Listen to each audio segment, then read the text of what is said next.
Thèse 26e. Tout homme supérieur aspire à se retrancher dans une forteresse, dans un refuge où il se sente délivré de la foule, de la masse, de l'écrasante majorité, où il puisse oublier la norme humaine à laquelle il fait exception. Le cas mis à part où un instinct encore plus impérieux le contraint à scruter cette norme et fait de lui un héros de la connaissance au sens le plus grand et le plus exceptionnel du terme.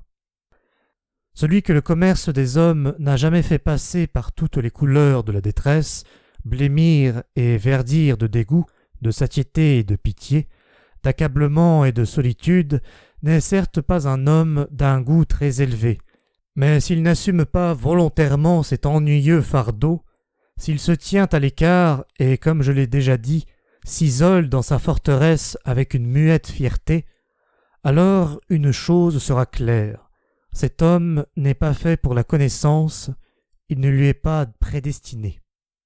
Sans quoi, en effet, il ne manquerait pas de se dire un jour « Le diable emporte mon bon goût, la norme est plus intéressante que l'exception, que moi, l'exception. » Et il descendrait vers la foule et surtout dans la foule. Étude de l'homme moyen, étude longue, sérieuse et qui demande beaucoup de dissimulation, d'abnégation, de familiarité, de mauvaise fréquentation, toute fréquentation est une mauvaise fréquentation, sauf celle de nos pères, constitue un chapitre indispensable dans la vie de tout philosophe, peut-être le plus désagréable, le plus malodorant, le plus riche en déconvenus. Mais s'il a de la chance, comme il convient à un favori de la connaissance, il rencontrera des auxiliaires qui lui abrégeront et lui allégeront la tâche.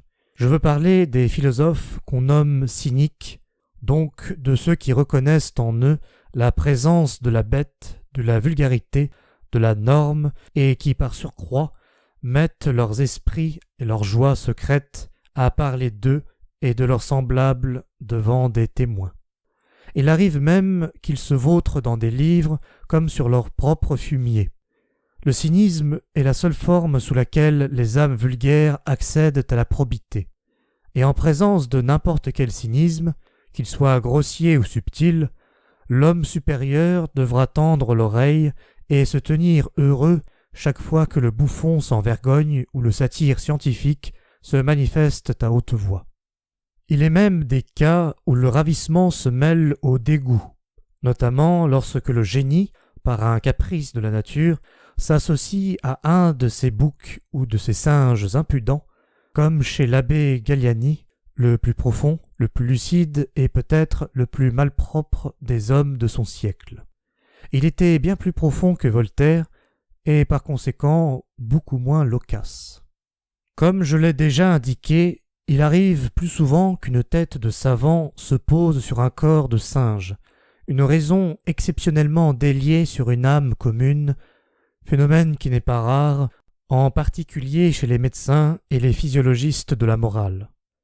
Dès qu'on parle de l'homme sans aigreur et ingénument comme d'un ventre qui possède deux besoins et d'une tête qui en possède un seul, dès qu'on ne voit, ne cherche et ne veut voir partout que la faim, l'appétit sexuel et la vanité, considérés comme les seuls ressorts authentiques des actions humaines, bref, dès qu'on parle mal de l'homme sans même en parler méchamment, le philosophe passionné de connaissance doit prêter l'oreille avec attention, il doit même se faire toute oreille sitôt qu'il entend parler sans indignation. Car l'homme qui s'indigne, l'homme qui se déchire et s'écorche lui-même à belles dents, à moins qu'il ne s'acharne sur le monde, Dieu ou la société, est peut-être moralement supérieur au satire rieur et satisfait. Dans tous les autres sens, il constitue un cas plus ordinaire, moins intéressant et moins instructif. Et nul ne ment autant qu'un homme indigné.